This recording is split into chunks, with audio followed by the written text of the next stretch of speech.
Okay.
Manam kadanyam pesam centam chede wadan dewe judan den parjuchi duchnal ji judan drawajuchi duchnal me pede wadam indrawajuchi Nyering shagnang ni dandral wetagnom la neparjuchi. May all mother sentient beings, limitless as space, have happiness and the causes of happiness. May they be free from suffering and the causes of suffering. May they not be separated from the happiness that is free from sorrow. May they rest in equanimity, free from attachment and aversion. Good morning, everybody, or whatever time of day it is where you are. Hello, I'm glad to see you. It gives me joy to be together again. Some of you are new just by face, but not by being, because we're not separate. So we have certainly been together before in the physical, and we're certainly never parted in the energetic, in the spiritual, in the actual nature of being. We are all here, always. So we're going to start with opening prayers, and then I'll say a few words about the structure of our retreat, which actually is going to be a 7-day retreat. You're now captive audience.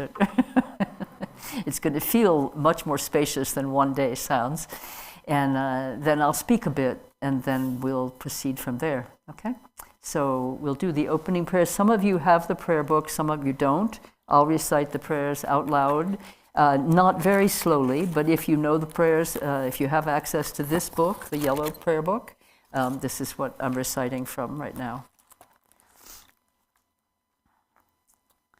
And for those who are new to this tradition, I'm going to name what the prayers are for, so you are situated with the intention, because it's true universally, and in the Dharma it's specifically made a point of at every gathering. The intention, the motivation is everything. That's key. The motivation with which we undertake any activity determines its ultimate benefit or non-benefit. We may see what look like excellent results, we may see what look like very negative results from actions taken by mixed motives or by negative motives. But the only ones that ultimately bring good for beings are motives undertaken for their benefit, for the benefit of all. And when we establish the motivation for any activity, whether it's body, speech, or mind, it is really wise to embed that intention, the actually explicit dedication of your activity for the benefit of all. That is the frame in which to embed any specific or particular prayer you want to make for yourself or others or for any situation. The broader the intention, the greater the benefit, the more vast and profound the benefit. So it's something that's just a matter of practice to have the mind really remember that with each dedication, it's really embedded in the intention that all beings be liberated into the true nature and thus freed forever from suffering. Okay? All mother sentient beings, limitless as space. This is the refuge and the generation of bodhicitta. Bodhicitta is this limitless love and compassion that have it in mind, always the intention to benefit and free all beings from suffering and ignorance, which is the cause of suffering. All mother sentient beings, limitless as space, especially those enemies who hate me, obstructors who harm me, and those who create obstacles on my path to liberation and omniscience. May they experience happiness, be free from suffering, and swiftly may they attain precious, unsurpassed, perfectly complete enlightenment. All mother sentient beings, limitless as space, especially those enemies who hate me, obstructors who harm me, and those who create obstacles on my path to liberation and omniscience, may they experience happiness, be free from suffering, and swiftly may they attain precious, unsurpassed, perfectly complete enlightenment. All mother sentient beings, limitless as space, especially those enemies who hate me, obstructors who harm me, and those who create obstacles on my path to liberation and omniscience, may they experience happiness, be free from suffering, and swiftly may they attain precious, unsurpassed, perfectly complete enlightenment. For that purpose, until I attain Buddhahood, I will apply my body, speech, and mind to virtue. Until death, I will apply my body, speech, and mind to virtue.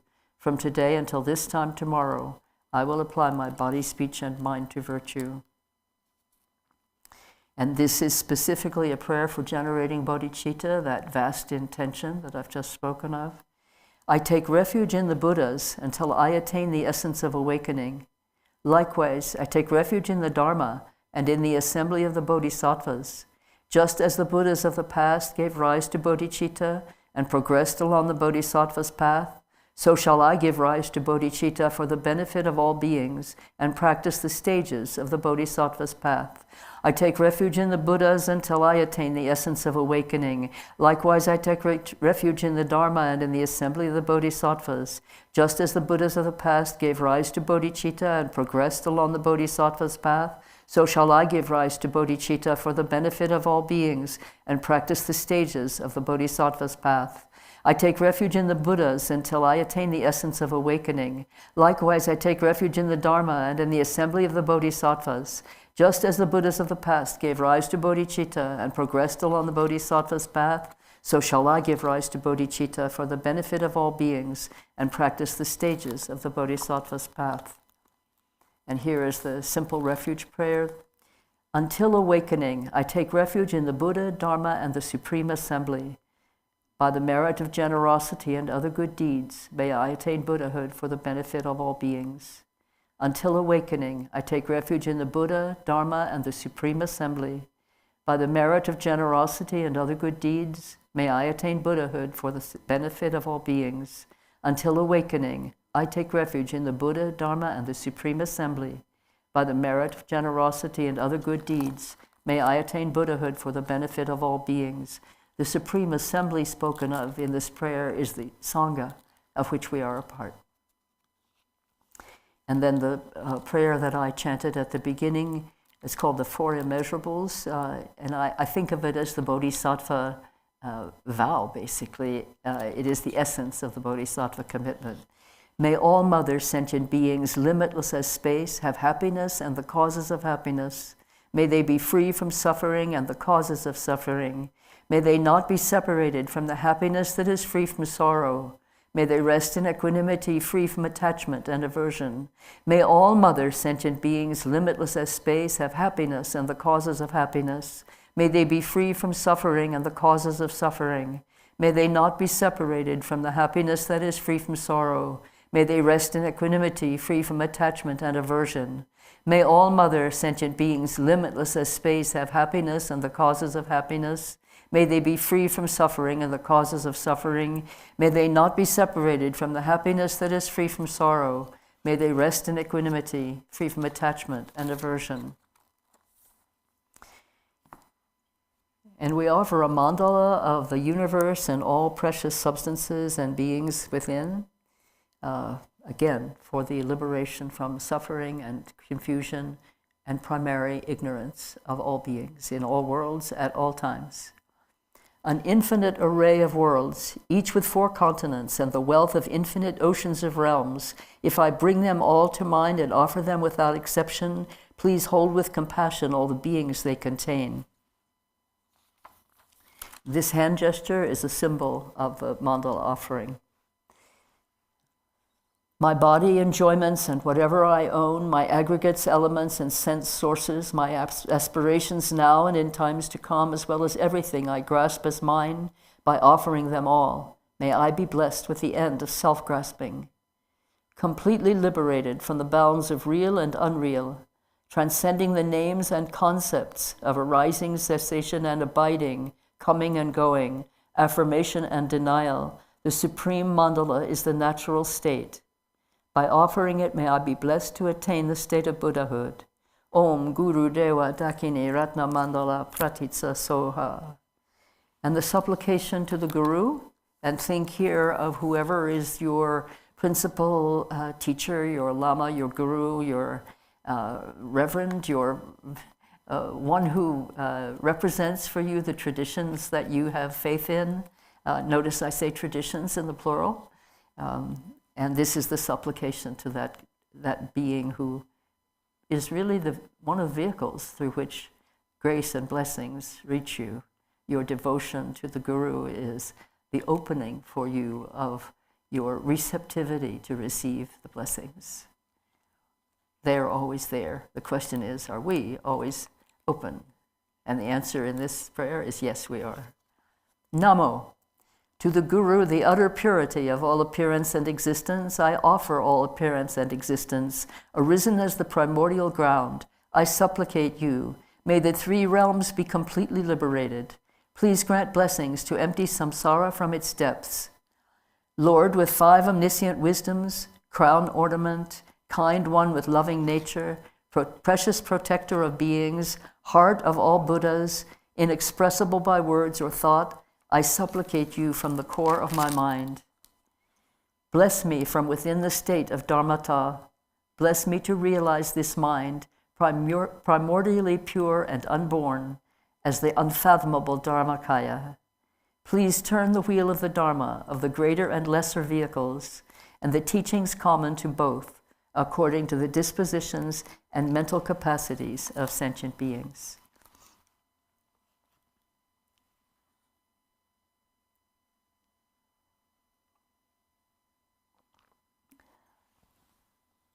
So I'm very happy to welcome everyone who's here.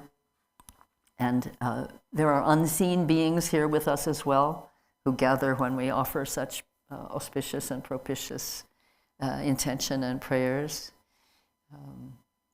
We're never alone. Just a few words about our retreat, the structure of it, and the purpose of it will become, is clear, I'm sure, because you're here because you read the invitation. I'm going to read that out loud again because it's the basic teaching of the retreat. And I'm going to say first a word about the power of gathering as sangha. When I first started many years ago on the formal path in this lifetime, I remember my first teacher saying, we're here because we've been here before together. That when we participate in practice together and ceremonies and receive blessings from the teacher and the lineage together, we will show up in many lifetimes over and over again as helpful companionship and good source of support and friendship on the path, which is what sangha is. And we will sometimes recognize one another, maybe not remembering exactly when or where or how it came to be that we had met before, but have an instant sense of, oh, this is family, this is close ones, these are people I can rely on, and I vow to be able to be available for them to rely on me. So when we gather, it's with a sense of happy familiarity and intimacy, and always also openness to meeting beings we've never met before. As far as we know, we don't have a sensation of that intimacy and familiarity, but when we practice together, we're creating those bonds, and they will serve us all well as we serve one another well on the path. So gathering in this way is precious in not only that we're receiving precious teachings of the Buddha Dharma, which are the essence, the teachings we're going to be speaking to today are essence teachings that are common to many paths, but in the tradition that we're in here, they're definitely teachings in the exquisite, clear and bright language of the Buddha Dharma, the teachings of the Buddha and the practices carried down from the time of the Buddha.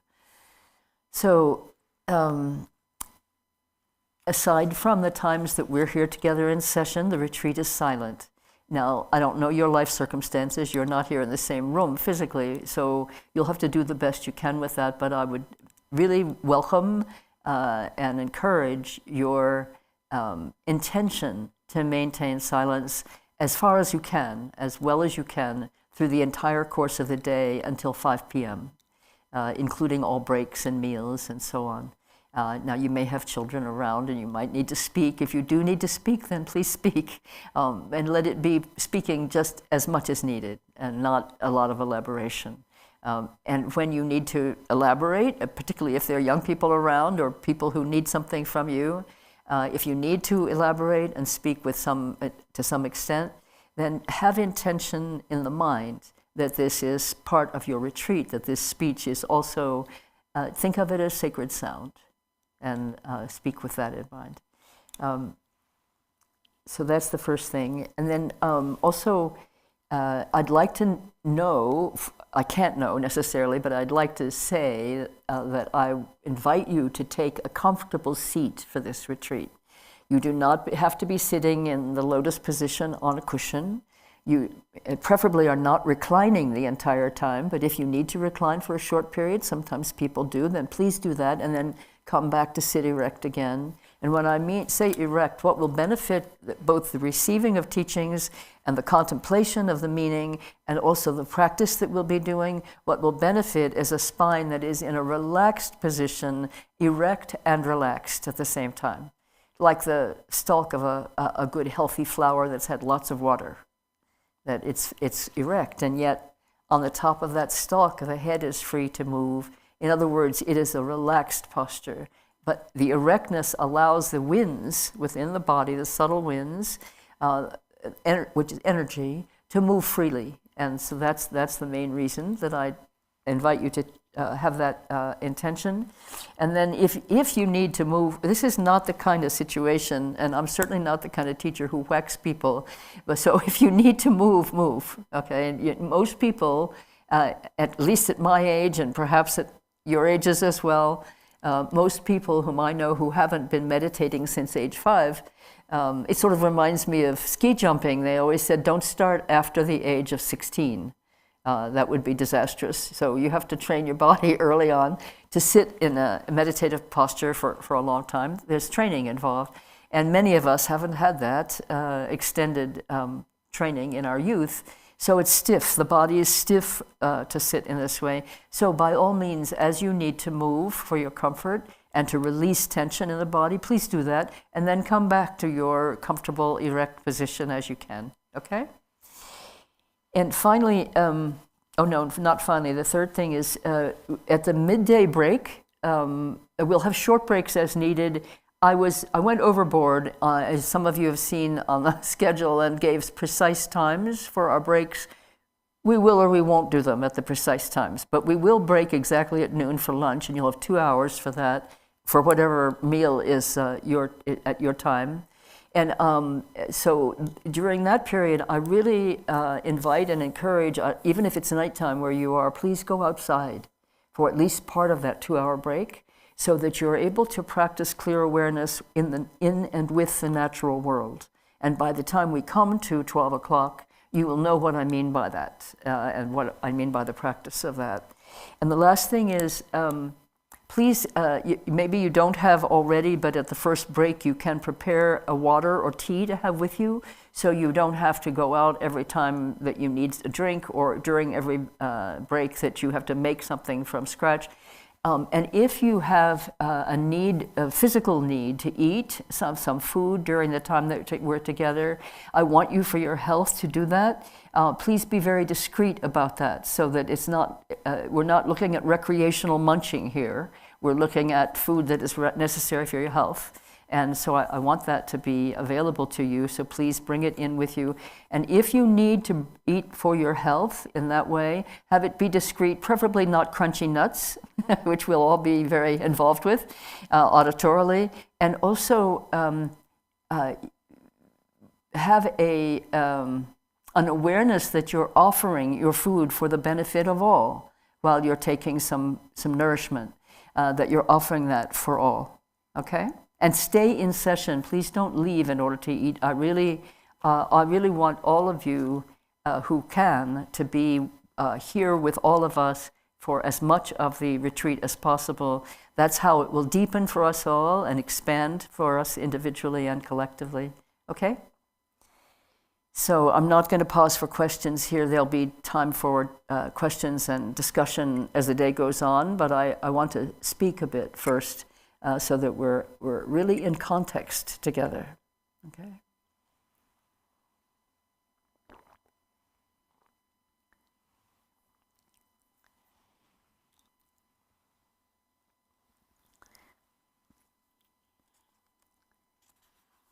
So, let's see if there's anything else I want to say here.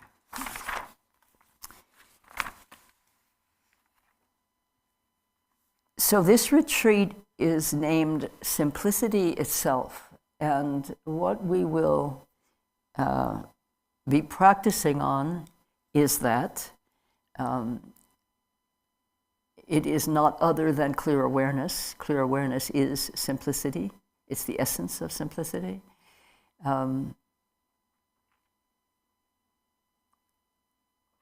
I want to give some context by reading aloud for you what presumably most of you have seen and read, which is my invitation to you to come and gather for this retreat. And I want to read it. It is the pith instruction. It's the set of pith instructions for the retreat. It's the context, it's the purpose, and it's some of the process that we will engage in. And it's some initial teachings on clear awareness, particularly meaningful for those who haven't received teachings on clear awareness yet, but I suspect that most of you in one form or another have received some exposure to clear awareness, because clear awareness is actually nothing other than our ordinary awareness. We're going to work with it a little differently. The key thing is not the difference of awareness this kind or awareness that kind. There is really one awareness. The key is the recognition of that awareness. So just want to give you the basic context for the retreat.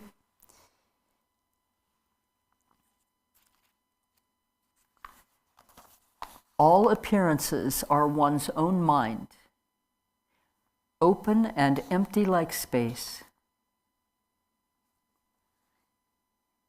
unarisen and unobstructed, self-luminous, clear and all-pervading, having neither center nor circumference, neither ground nor substance, womb of creation, pregnant with dynamic energy to manifest. So what's being spoken to there is the true nature of reality. The true nature of reality is open and empty. It is space-like, uncreated, uncompounded, neither born nor dying. And it's all-pervading. Its clarity and luminosity arise don't arise. They are just the nature of this space-like nature of mind and of reality. And neither ground nor substance, neither center nor circumference, limitless and all-pervading. So this is a description, it's a pointing to, it's not a description, it's a pointing to the nature of reality, which is the same as the nature of our own mind, whether that mind is in a state of wisdom or in a state of consciousness. That is the nature of that mind that I have as an individual, that you have as an individual, and it's also the mind itself, mind as beingness. And when we speak of pregnant with dynamic energy to manifest, we're pointing to the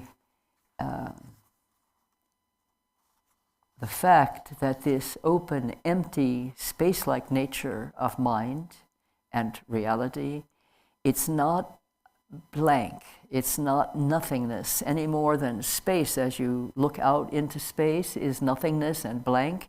It's not at all. It is self-luminous, as you can see. Space has there's even often a very sparkling kind of quality to space as you gaze into it. It's not like looking at a blank piece of paper at all.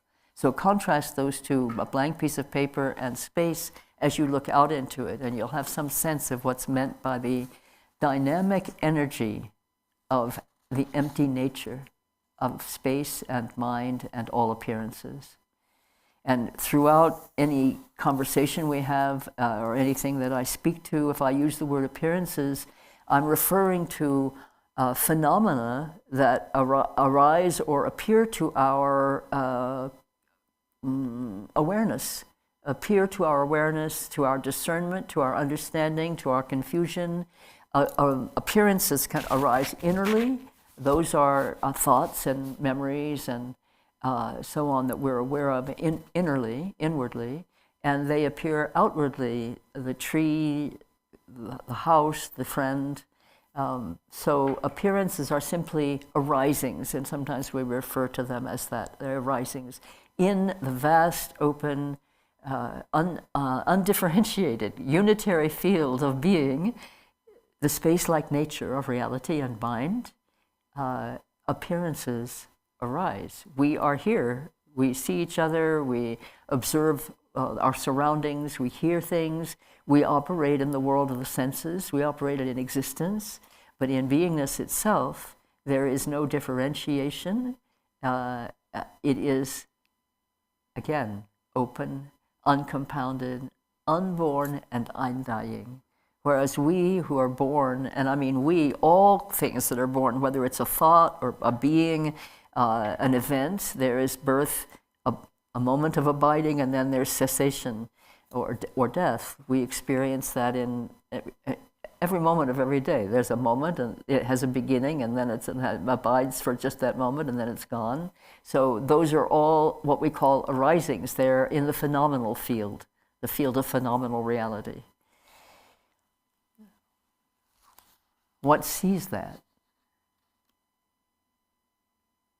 What sees those arisings in the field of phenomenal reality?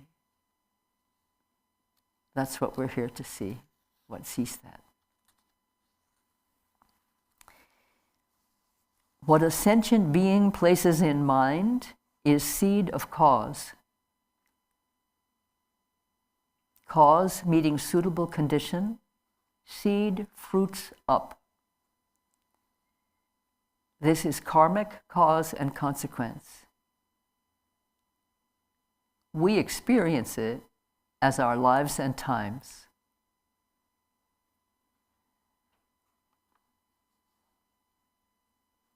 So in this womb of creation, the empty nature of reality, we exist as beings in existential reality, and we have thoughts, and when we generate a thought, it's like having a seed like this, and that is then placed in the mind. And thoughts come and go freely, but a thought that's placed in the mind that we then grasp onto or want to push away or want to elaborate, that thought is a thought that is planted in the seed, as a seed in the process of cause and consequence. That's what we call karma, cause and consequence. And we'll see as we practice clear awareness today that when we observe a thought arising and we don't grab it, push it away, or expound upon it, or get involved with it in some way, and it simply disappears again on its own, that is not normally creating cause of karma. So this is a very powerful piece of information for us all to have.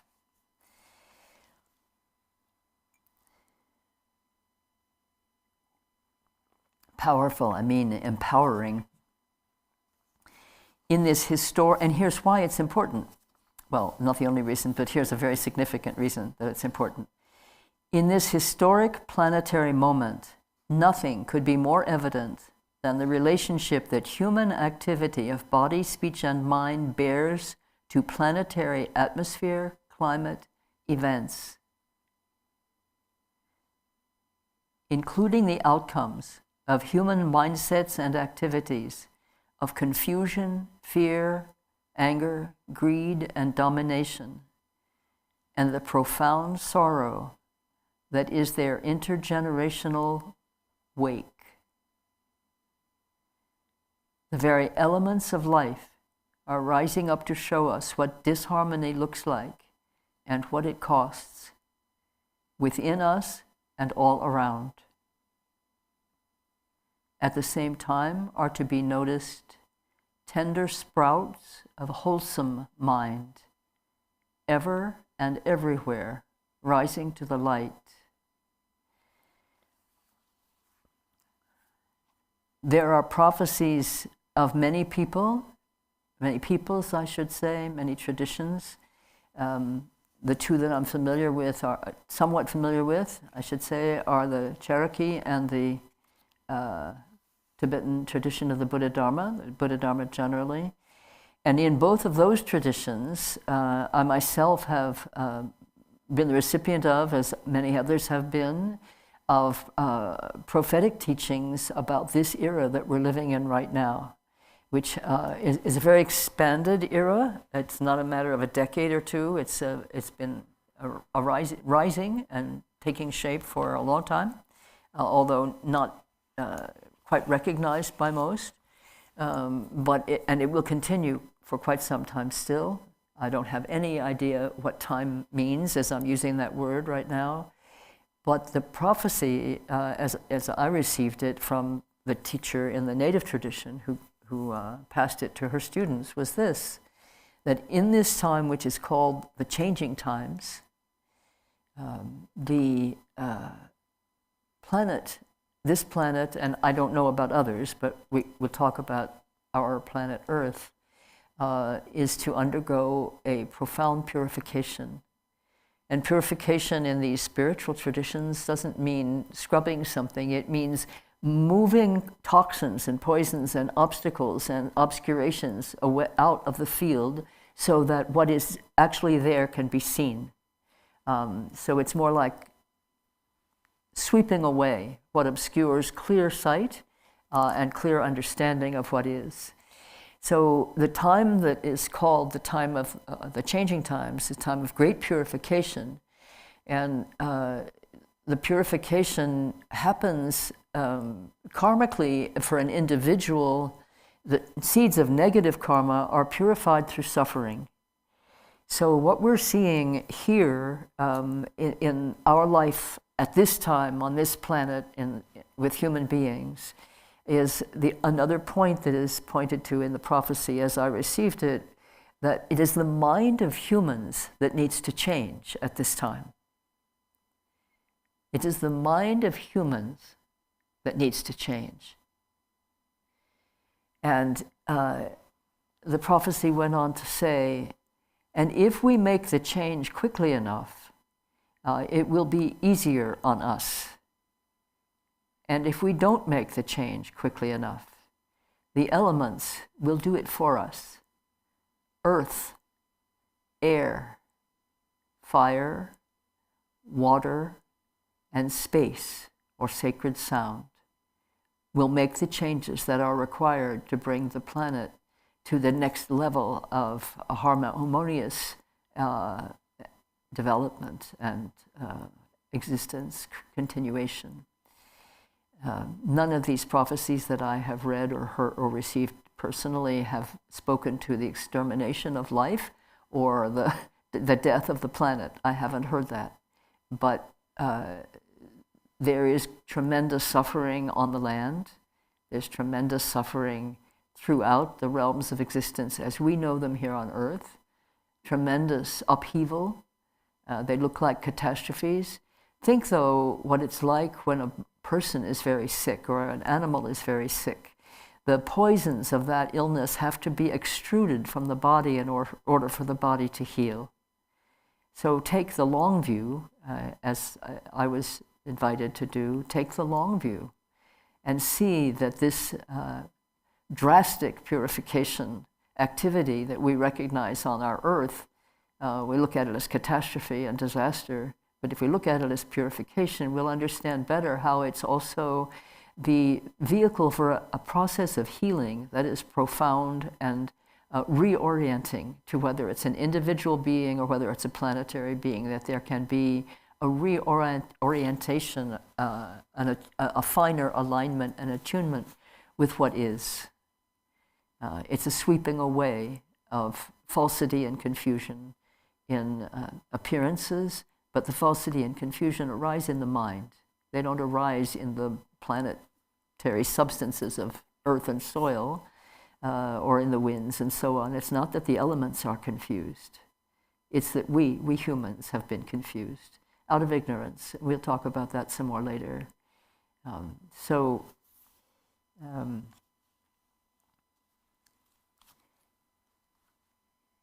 At the same time that we look at the sources of disharmony or the arisings of disharmony in the global experience, it's important that we also tune ourselves to two things. One, those same sources of disharmony in our own minds, and therefore in our speech and our activities. There's nothing that's happening out there that isn't also in here, in potential, if not in actual actualization. That's not a statement of blame. It's a pointing out instruction about responsibility. Because until we see the seeds of war, the seeds of cruelty and hatred and harming in our own minds, we can't do anything about them. And when we see those tendencies or seeds in our own minds, it's up to us whether we do something about them.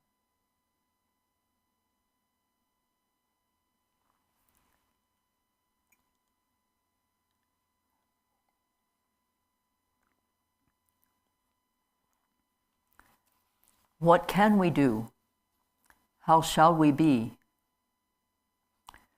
We can gather, stop, and come quiet. Look within. All appearances are our own mind. All appearances are your own mind. When we look at outer reality, see it as if we're looking in the mirror. This is one of the most profound teachings that I have ever received. And it really has taken me a very long time to understand it. Maybe I don't really understand it yet, too. That's all right. But I understand it now better than I used to. it is a key for life and for what happens after life. Some of you have heard, no doubt, about the Tibetan tradition being a repository and a generator and a tremendous basket of blessings in relation to how to move through the different periods of life, and also to move through the period after life ends, about how to attain enlightenment at the time of death, and if not, how to work your way through what are called the bardo experiences, where over a period of time between the end of this life and the beginning of the next one, there are repeating possibilities of and potentials for complete awakening.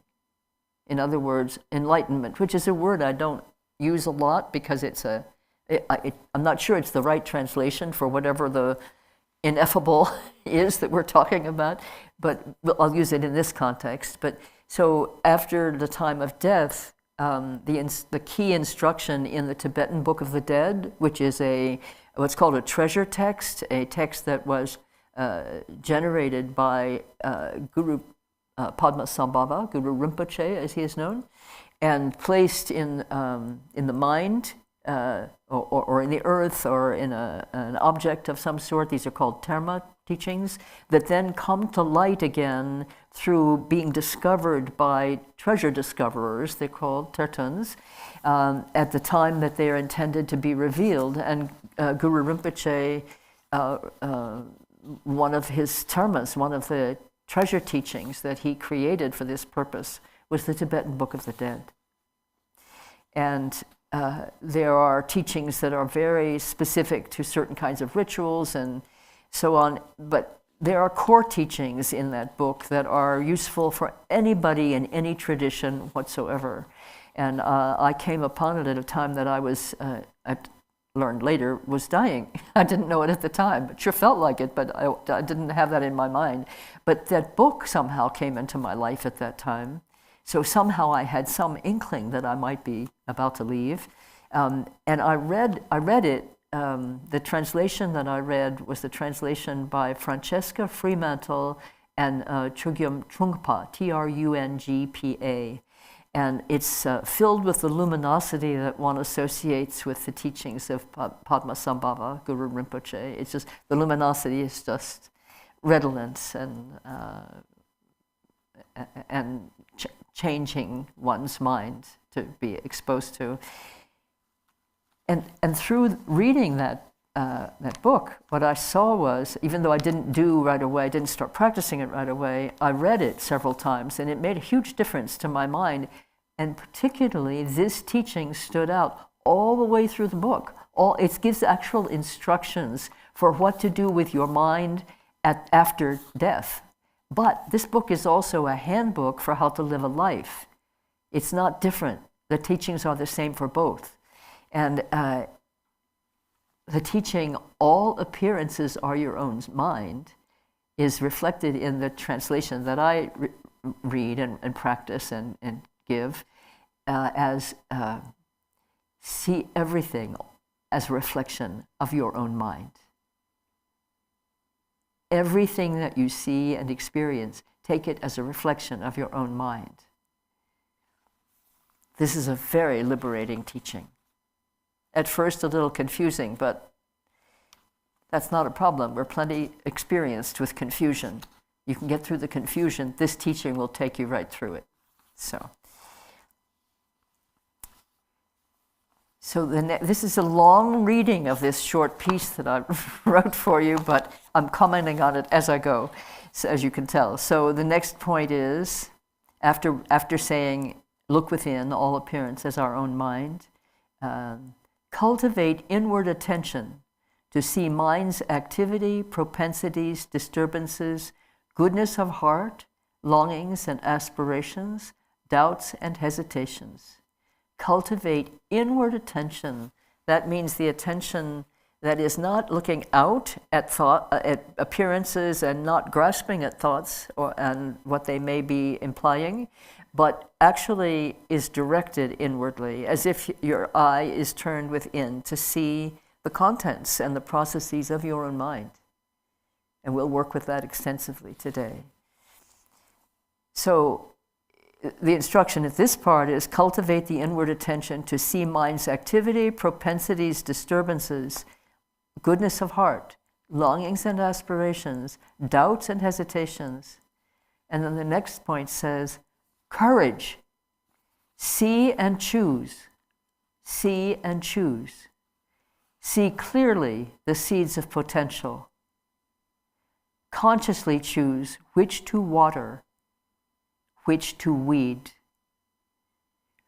When we cultivate the inward attention, we become very, very well able to discern what our thoughts are at a given moment, and then more deeply what the motivations are that generate those thoughts. We want to be able to go down to that level where we actually see the motivations, and then further to see the roots of those motivations. And we will over time, not all today, but over time, when we do these kinds of practices, particularly clear awareness practice, we will see with that kind of clarity and discernment what is actually our consciousness, how it operates, what its guiding principles are, where it goes astray from those, where it grasps to falsity, where it relaxes in truth. We'll be able to see this. That's very freeing. And here is also the point at which we're able to take up our responsibility as human beings. We have free will. When we see seeds of potential, and we can discern what their motivation quality is, and how that motivation is starting to play out just in seeing the thought, or the thought as a seed, we actually can choose to pick it up or to leave it alone. Pick it up and you have created karma. See it, recognize it with clear awareness, and rest there without engagement, no karma. Engage even this much karma. So this is where we become responsible. One of the most important teachings on the spiritual path is something that your mother probably told you, and maybe for you it was your father. In my case, it was my mother. Don't take it personally. Whatever happens to you, whatever anybody says about you or to you, whatever anybody thinks about you, whatever happens in the world, don't take it personally, except in this regard. Take very personally your power and responsibility to act for the benefit of all, or to act in a way that is harmful even to one, which is then also harmful to all. We have the power to see that, to be that discerning, and we have the power to take that responsibility consciously. So take nothing personally except your power for good and ill, which is the power that you have to determine what karma you sow for yourself and what effect you can have for others.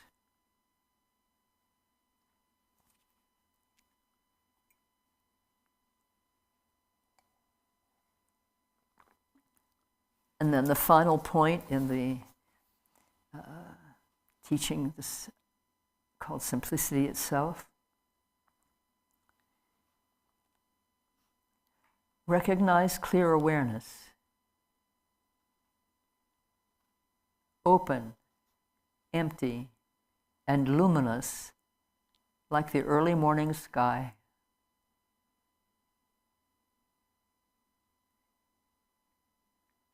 Blend clear awareness with appearances, inner and outer. Mind resting within mind, always and only see clear awareness.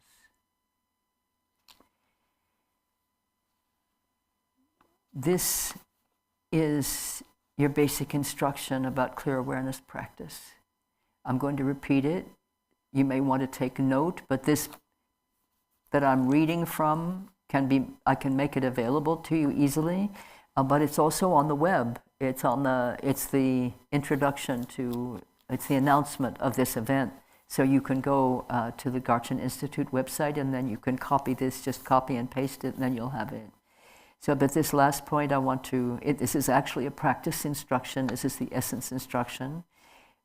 Recognize clear awareness.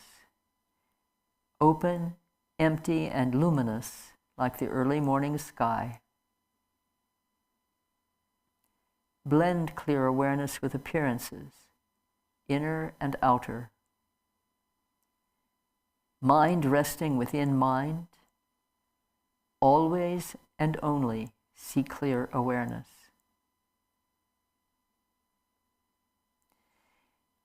The instruction about blending clear awareness with appearances, inner and outer, this is a direct instruction from Garchin Rinpoche.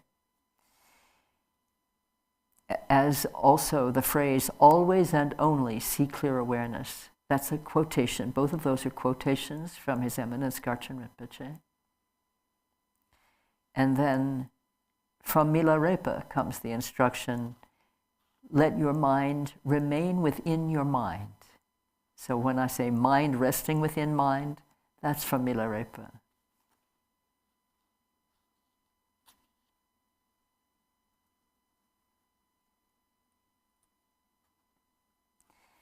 And one final point that I didn't write down here that I want to say, and then we're going to just, to give you some space to let this piece reverberate and resonate for you a little bit.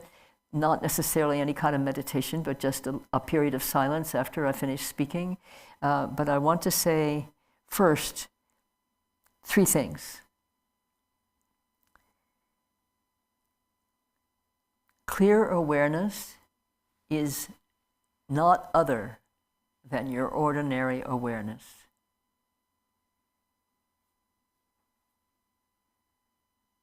So the awareness that is able to see the nature of your mind, the awareness that is able to see the true nature of reality, is the same awareness that sees the can of soup on your counter, waiting for you to have lunch.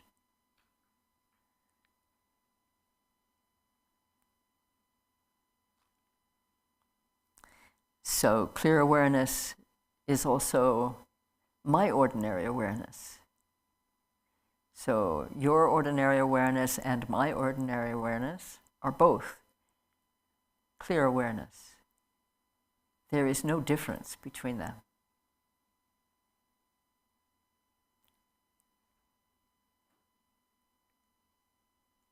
Clear awareness is the awareness of every being.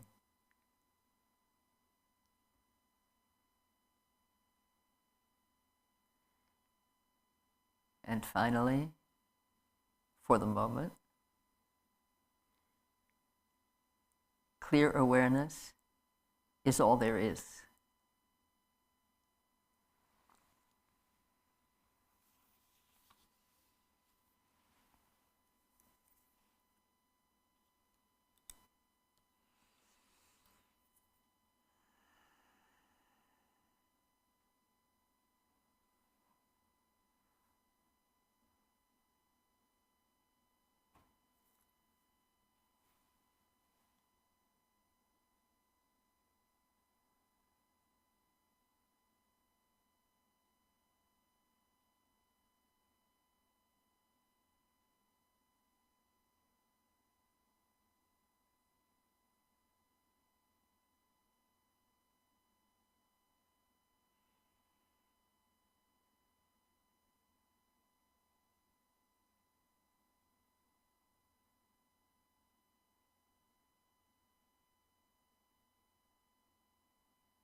when I was thinking about our being together today, a few days ago, I was remembering how I felt when the information was first given to me that appearances are illusory. And when I said earlier today that clear awareness is all there is, that's what that means. Clear awareness is our true nature, mine and yours. So it's the true nature of everything. That doesn't mean we're not here. Here we are. We're in existential reality. We're in existence. Existence is ruled by karma. Beingness is what is referred to earlier and in the prayers that we recited this morning, unborn and uncreated and therefore undying. So there is a reality beyond what we apprehend through our senses and even through our intelligence. And I think there's something I would like to read to you, a quotation from a writing by a great Lama,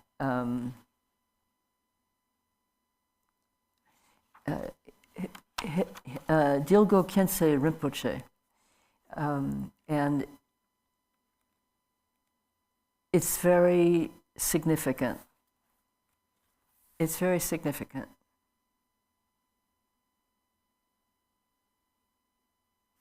This is a quotation from him that's in this book, which some of you are familiar with, Brave, Generous, and Undefended. And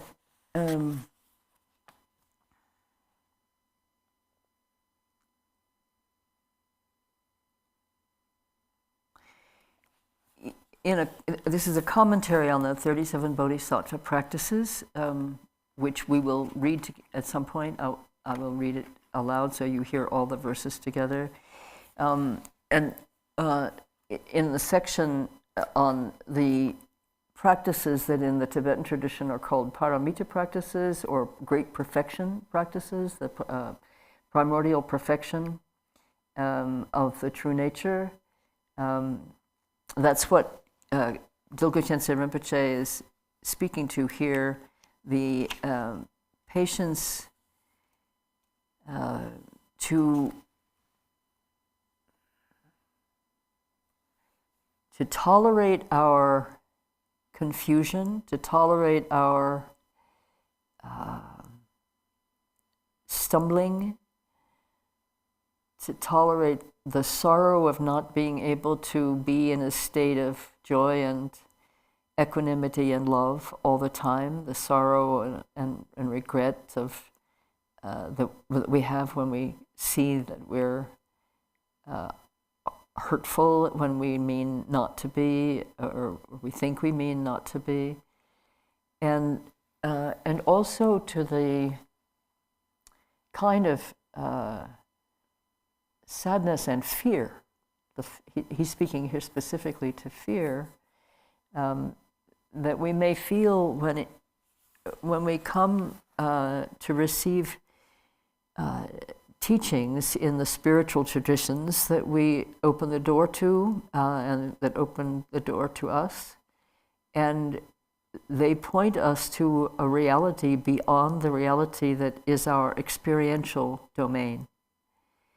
And sometimes we respond with relief, saying, I'd always hoped that it might be true, that there might be a reality beyond this. And others feel very frightened, thinking they're telling me that I'm not real. I've always been afraid that that might be the case, that I'm not real. Maybe that was an unconscious fear. But the news that appearances are illusory doesn't mean that they're not real. It means that they're not real in the way we think they are. We're definitely here. I've definitely got a book in my hand. We're definitely using really good technology to be together today. We're here. We're real, but we're not ultimately real. our true nature is open and empty like space. At the same time, its natural radiance is bodhicitta, ultimate bodhicitta, which is love. And we have moments in life where we experience both of these things directly, and we may be a little confused by them. So I want to read to you something about courage from Dilgo Khyentse Rinpoche. He calls us to the deep inner courage that it takes to be ready out of compassion to work over many eons for the sake of beings, and to face without any fear the highest truths of the teachings, that ultimately all phenomena are totally empty by nature, that emptiness is expressed as radiant clarity, that there is a Buddha nature, a self-existing primordial wisdom that is uncompounded, and an absolute truth beyond the reach of the intellect.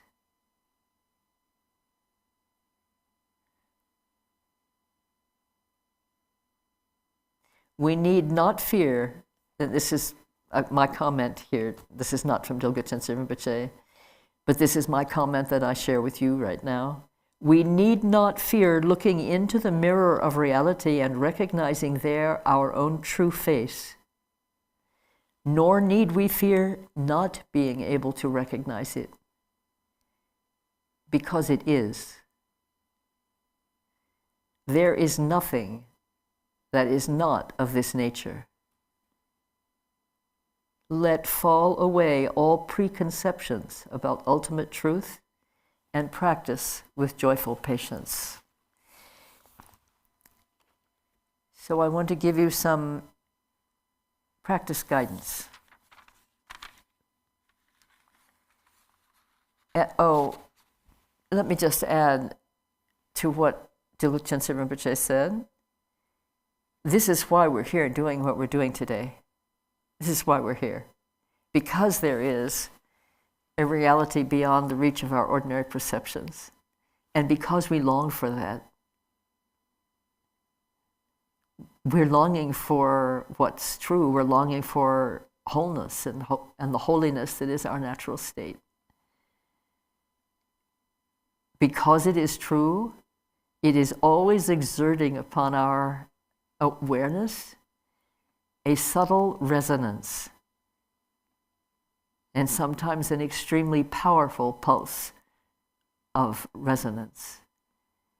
What is true is always inevitably, ineluctably stronger and more powerful than what is not true. So our confusion hasn't got a chance. It will not survive our commitment to waking up for the benefit of all.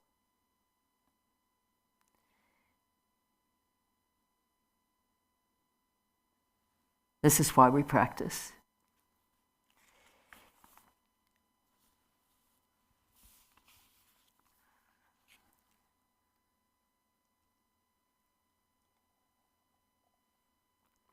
And mostly what we're going to do for the rest of the day is practice.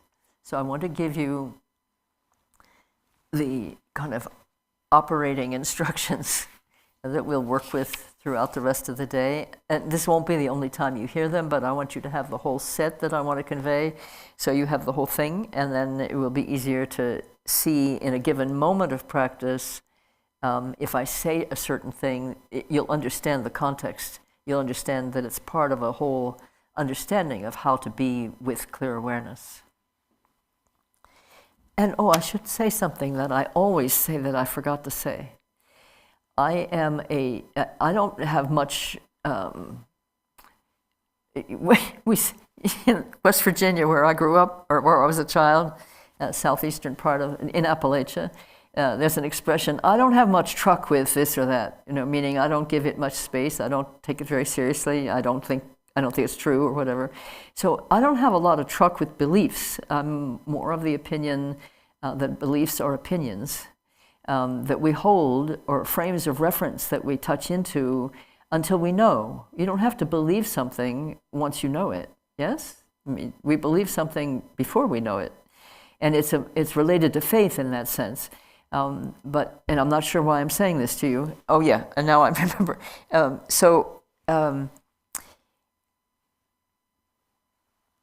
I usually say very clearly at the outset, and I forgot to say it at the outset, so I'm saying, could we turn off the chat, please? Yeah, it's a little interruptive. I'm not able to read what's on there, but I can see it popping up, and it's since we're in silence today, it's good not to have the chat operating. Is that agreeable to everybody? It's a form of speech, so we'll see if we can do without that form of speech for the moment. So I am not a meditation master. I am not a highly accomplished meditator. Sometimes I'm not even sure what the word meditation means. I usually speak of just sitting, or just looking at the mind, or just sitting and seeing whatever there is arising. Meditation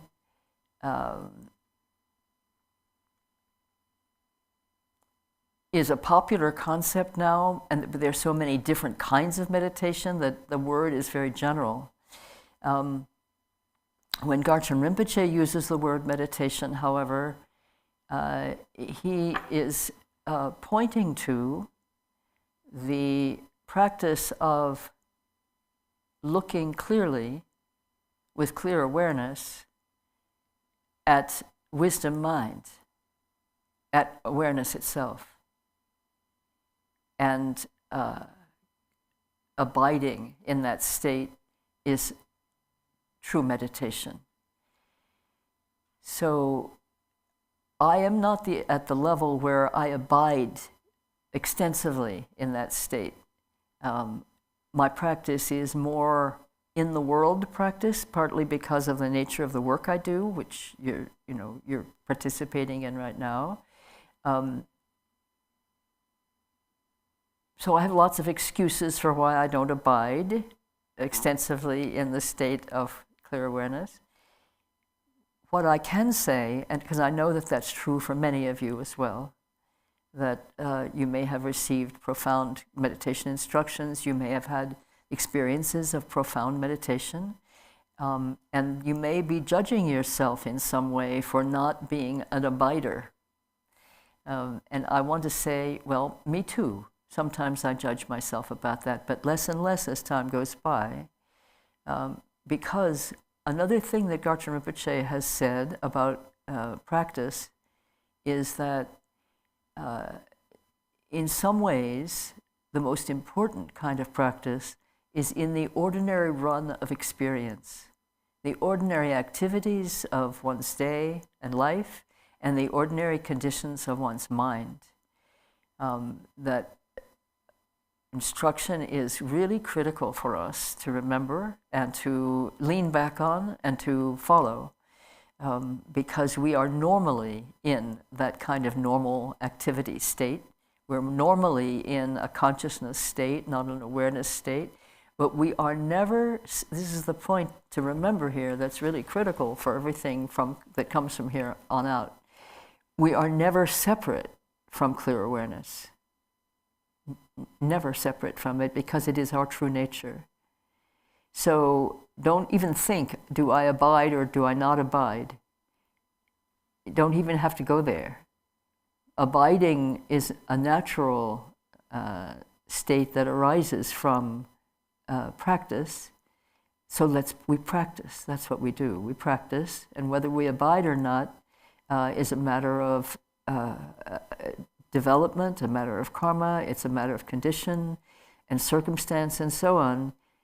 But we are not separate from, and therefore, in some sense, ultimately, we cannot not abide in clear awareness, because it is who we are. It is what we are. So remembering the non-separation from the longed-for state is the most wonderful reassurance for the practitioner.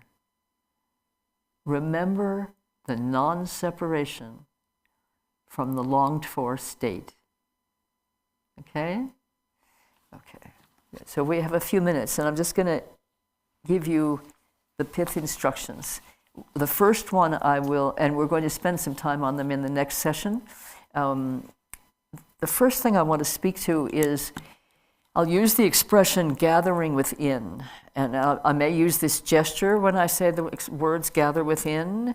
What I'm referring to here is the first step in approaching the practice on awareness, on naked awareness, or whatever it's called, whether it's Mahamudra or Dzogchen or nature of mind practice, or in this case, clear awareness. We're all speaking of the same thing. I would invite you, and I do invite you, and I will invite you always to gather yourself within the center of your being.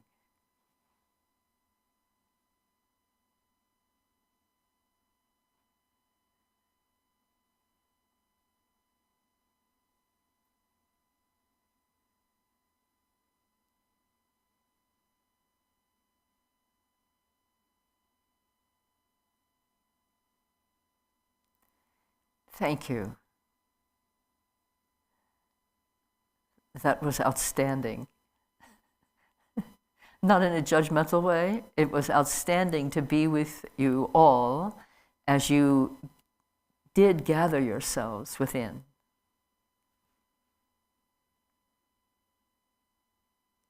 Sometimes it's like having a very fine, non-material, non-physical breath, a breath so refined and subtle that it is really more like an event of light than of breathing, an energy quality where the invitation to gather yourself within takes place through the entire body.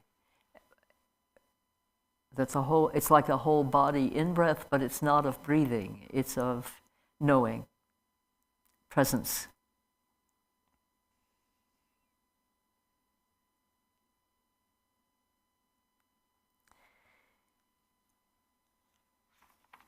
And now gathered within, again gather within, if the attention has gone outward for a moment as I spoke.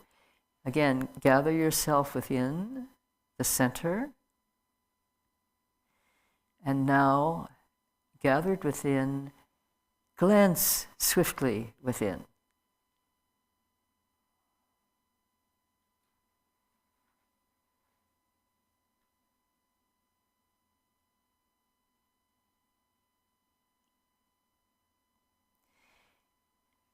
This is inward presence and inward attention. And now that you've experienced that swift glance within, you know what I mean when I say cultivate the inward attention. The first step of that is that glance within.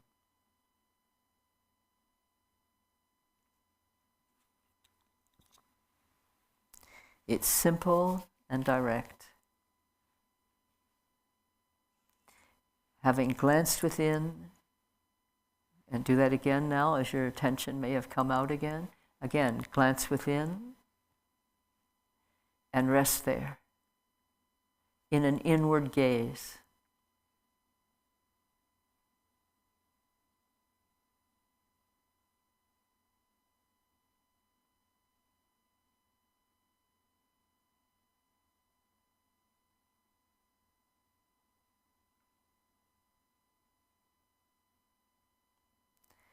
Now see, with that inward gaze, see what's arising, what's moving, what's coming and going, what you're aware of, what you're registering in awareness. The seeing isn't necessarily visual, although for many it is visual, but it's also a way of describing, registering in consciousness what awareness is showing you.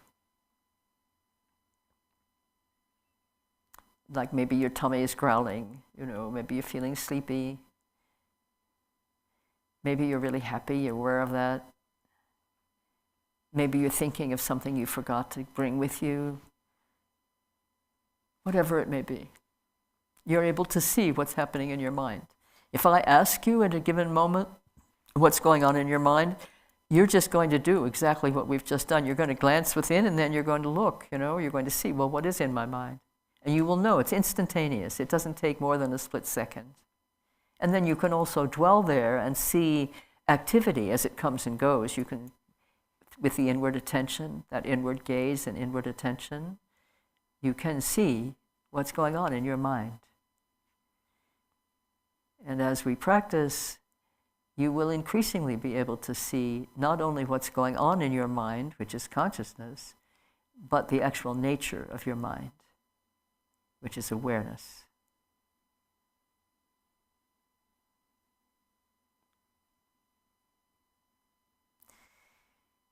So this kind of seeing what's going on in the mind is very ordinary. We do it all the time. Now, as practitioners, as we're taking up this practice, we do it with intention.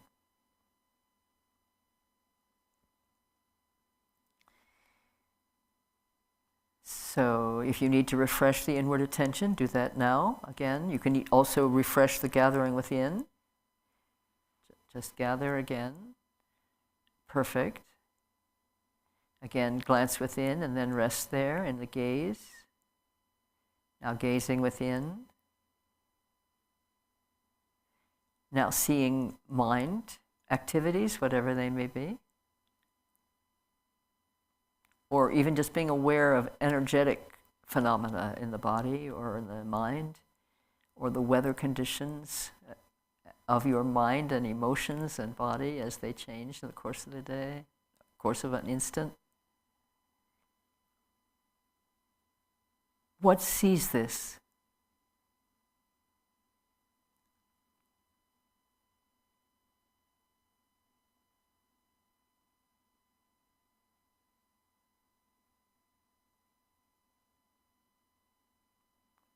What sees this?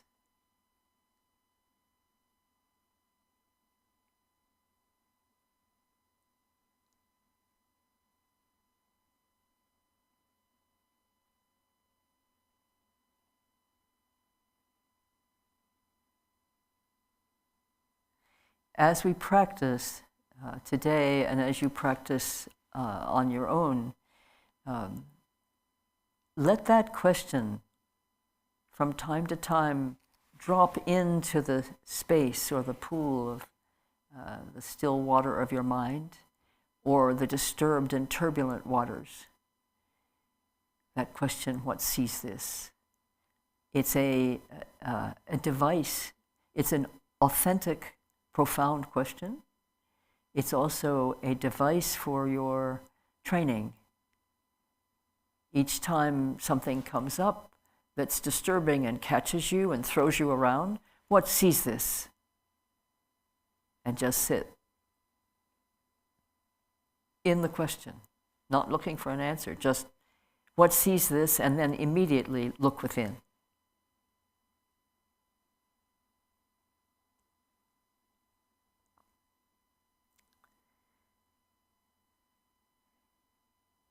And the next three instructions are for our blender,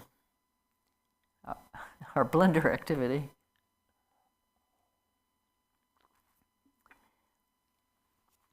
When you're gathered and gazing within and observing the mind, looking at, seeing the mind, you'll see mind's activity. You're also at the same time seeing outer appearances. You're seeing objects. I forgot to mention, for this retreat, I will invite you, those of you who are willing and want to do this, to have your eyes open in practice. When you practice, you can do it closed or open, but in the training process, it's very, very valuable to have the eyes open. And then you can experiment on your own with what happens with the eyes open, what happens with the eyes closed. But for now, the eyes are open, so eyes are open and you're gazing within. Eyes open, gazing within. At the same time as you're seeing things in front of you, because your eyes are open, you're not looking at them, you're just seeing them. They're in your field of sight. At the same time, you're looking within at your mind. Simultaneously, looking outerly and innerly.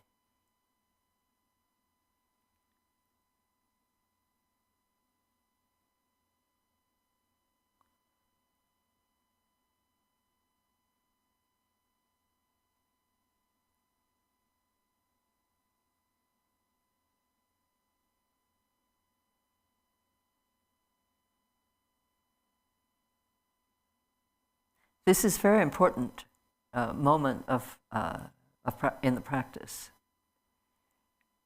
When you're gazing without and gazing within,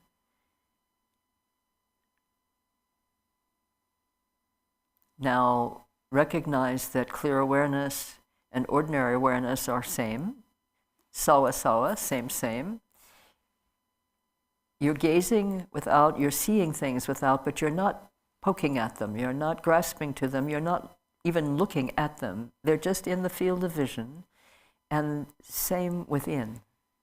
Looking, not grasping to thoughts arising or any appearances arising. Now, what sees this? We say, okay, what's seeing outerly, what's seeing innerly? Clear awareness, both. Clear awareness seeing what's in front, clear awareness seeing what's within. When a thought or an arising, whether it's an emotion or a memory or an actual thought, arises in the mind, that's called an inner arising. And when you're looking outside, when you're seeing outside, now you can take a moment and look outside in a looking way, not just a seeing way. I see a camera in front of me. That's one of the ways in which we're communicating. So when I'm looking without, I see that object. So that's an outer appearance. Okay, so the first of the blendings, blend clear awareness with the outer appearance, the object. Blend the two together.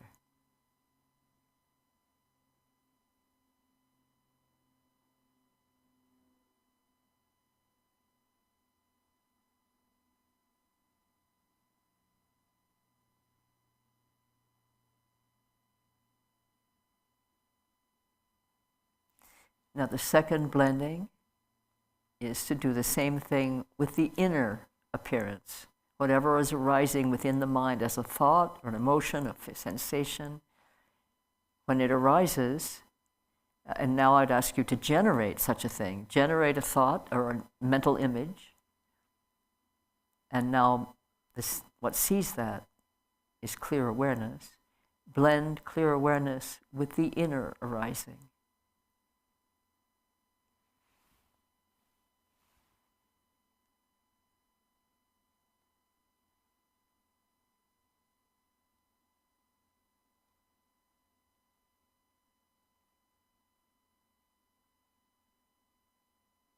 And now the third of the three blendings. Blend clear awareness with the outer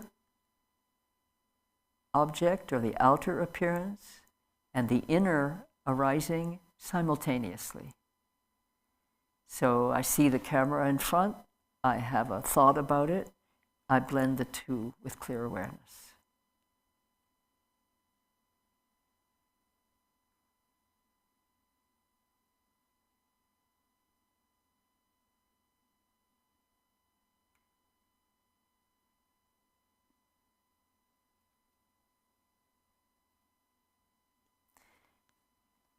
Focus not on the appearance of the arising, inner or outer, but in a relaxed, natural manner, recognize the recognizing.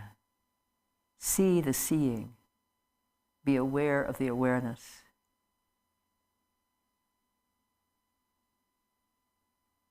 And again, Rinpoche's instruction, always and only focus on clear awareness. And this is how we follow Milarepa's instruction. Let your mind stay within your mind.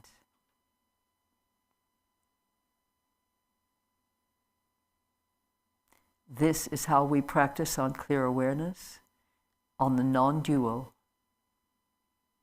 This is how we practice on non-dual mind, the true nature of reality.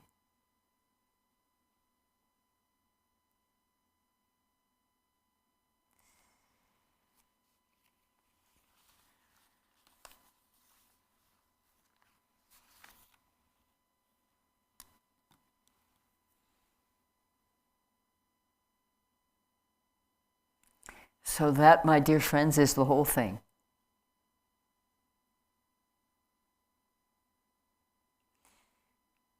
And now we're going to take a break. You have the framework. We're going to go over it again. It's not the only time you'll hear these instructions. But we're going to practice when we come back. And this is time for a 15-minute break. Whatever you have to do, I hope you can do it in 15 minutes. And then come back to your seat, and I'll meet you here. Thank you.